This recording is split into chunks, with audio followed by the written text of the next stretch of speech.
తిరుప్పావై ధనుర్మాసంలో రెండవ రోజు.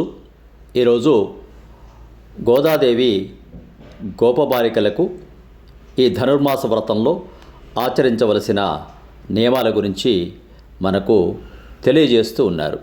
ఆ నియమాలు ఏమిటో మొదట పాశురాన్ని అనుసంధానం చేసుకొని ఆ తర్వాత గోదాదేవి గోపబాలికలకు చెప్పిన అంశాన్ని మనం చూద్దాం. வையத்துவாள் வீர்கள் நாமம் நம்பாவைக்கு செய்யும் கிருஷைகள் கெளீரோ பார்க்கடலுள் பையத்து என்ற பரமனடிப்பாடி நெய்யுண்ணோம் பாலுண்ணோம் நாட்காலே நீராடி மையட்டெழுதோம் மலரிட்டு நாம் முடியோம் செய்யாதன செய்யோம் தீக்குறளை சென்றோதோம் ஐயமன் பிச்சையுமாந்தனையும் கை காட்டி ఉయ్యుమారణ్యుగలిందే లోరింబావాయ్ ఆండాళ్ దివ్య తిరువళిగళే శరణం.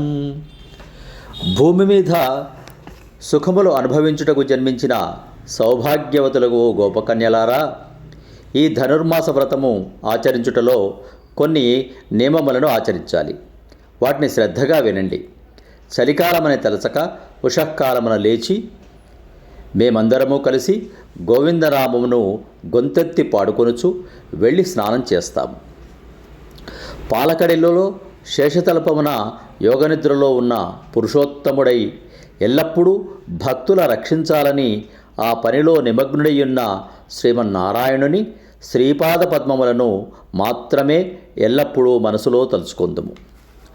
భగవన్నామ స్మరణతోనే మా కడుపులు నిండిపోయినాయి. కావున పాలు, నెయ్యి, వెన్న మొదలగునవి కానీ వాటితో చేసిన మధుర పదార్థములు కానీ మాకు రుచించవు, వెగటగును. కావున ఈ వ్రతకాలంలో వాటిని మేము ముట్టుకోము.